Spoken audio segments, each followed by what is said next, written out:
përgjegjshëm që nuk i kanë borxh asnjë qytetari shqiptar, që nuk kanë vjedhur qytetarët shqiptar. Do vinë njerëz që nuk kanë lidhje me grupin kriminal që sot drejton Shqipërinë dhe ka marrë peng. Unë kam thënë dhe herën e kaluar kemi qenë këtë studio që do duhet bëjmë ne si shoqëri shqiptare, është momenti për të bërë një analizë të qartë, si përfunduam drejtje mori, si arritëm ne që të kemi një grup kriminal që sot nuk e mohon asnjëri, as të majtët, as socialistët, se kjo nuk është PS. Kjo nuk ka lidhje me PS-n, kjo që sot në krye qeverisë. S'është një parti. Si e lejuam, nuk është parti politike, më është grup kriminal. Si e lejuam ne si shoqëri, mos si shqiptar, që të na marri prej hunde për 13 vite Edi Rama dhe të vendos të çimentojë një grup kriminal në krye qeverisë që e ndan Shqipërinë sipas interesave dhe llokmave që ka preferencë një grup kriminal në raport me një grup kriminal tjetër. Kjo është shumë e rëndë, po këtë nuk e zgjidh dot vetëm PD-ja, këtë po them. Dhe nuk është problem, Flavio, që të jemi të qartë edhe për ata që na ndjekin, nuk është problem vetëm i PD-s. Është gjithë qytetarëve shqiptar më. Është edhe i të majtëve.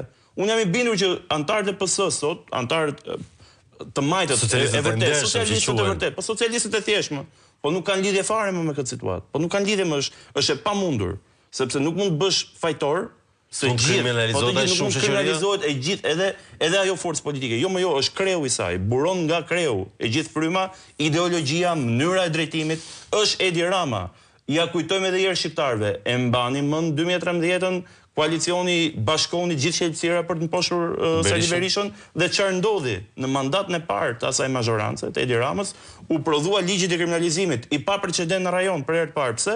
Sepse ky mori kriminal, mori bandit, mori hajdut, mori përdhunues, mori tutor, mori hajdut vilash, mori skiftera, mori çat veja emrin ti gjithë i mori dhe i futin në parlament. Dhe ti bëri kryetar bashkie, dhe ti bëri drejtorët administratës, ku ndërkohë në ditën më të zezë politikës, edhe nëse do ti, edhe kur ka qenë Fatosnano kryeministër, edhe kur ka qenë Berisha më përpara, edhe kur ka qenë Meta më kryeministër, nuk i ke patur këto modele në politikën shqiptare.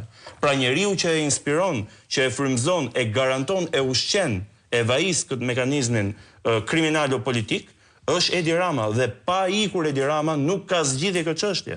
Çështja është tek aksioni juaj. A janë në tryezën e diskutimit qoftë edhe në tryeza si kjo ku kërkohet fronti, se nuk mund të jetë qëllim vetvete fronti. Besoj bëhet fronti për ajo i shërben kauzës dhe i shërben qëllimit. Dhe i shërben disa nga ato radikalizimi. Pastaj kthehemi ka ajo që ti the, që ke shumë të drejtë. Ka dhe një opsion të dytë, se tham të parin, po është i dyti. Radikalizimi edhe i mëtejshëm i PD-s. Plotësisht dakord. Plotësisht dakord. Ja ku jam unë në studio me ty, nuk shuhem për qëndrime agresive publike, sigurisht agresive i kam vendimarrjet dhe aktet edhe firmën kur kam vendosur për denoncime, por pa diskutim që nuk mund të ketë më jetë parlamentare. Pa diskutim, unë sot që flasim jam i përjashtuar deri në 2 mars. Deri në 2 mars. Unë së bashku me kolegët Noka, Balliu, kur të ktheheni do ka një Ramën ende kryeministër? Nuk jam i gatshëm ende ta vë, jo është pyetje serioze, kjo është pyetja më me vend. Nuk jam i gatshëm, domethënë, të vë bas publik, kam vënë bas publik në këtë studio edhe me ty që shtatori i këtij viti nuk e kap, po jam i bindur që në ditët në vijim edhe në javët në vijim do ketë zhvillime shumë të forta. Dhe të cilave do duhet pa diskutim Partia Demokratike të përgjigjet me radikalizim të saj dhe me përballje shumë të fortë brenda në parlament, se nuk mund të pranojmë që ka më parlament, nuk ka parlament, Flavio.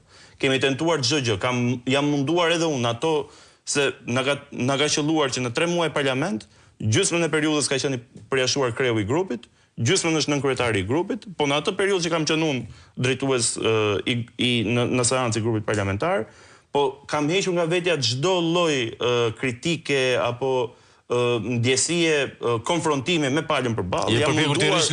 Jam munduar që të kemi seancë, është e pamundur ti të bësh mocion me debat, ti të marrësh fjalën, të flasësh për problemet e qytetarëve, ore të ngresh një çështje, të thrasësh në interpelancë ministrat, është e pamundur të kesh jetë parlamentarizëm. Dhe atëherë për çfarë ne po vijojmë të jemi fasadë e këtij regjimi dhe për çfarë po vijojmë të jemi fasadë e Edi Ramës brenda në parlament. Pra, unë mendoj që pikë pari do duhet radikalizohet jeta parlamentare pa diskutim, po mbi të gjitha do duhet radikalizohemi ne në rrugë. Kjo është e padiskutueshme. Në ç'kuptim? Në datën 24 kemi thritur protestën e radhës, 24 janar.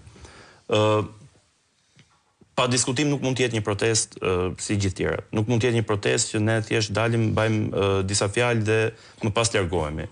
Jam i bindur që do shkohet edhe drejt një skenari që ne do të njoftojmë në çdo protestë, do të njoftojmë protestën e radhës. Pra nuk do të ketë më një ndalim kjo histori.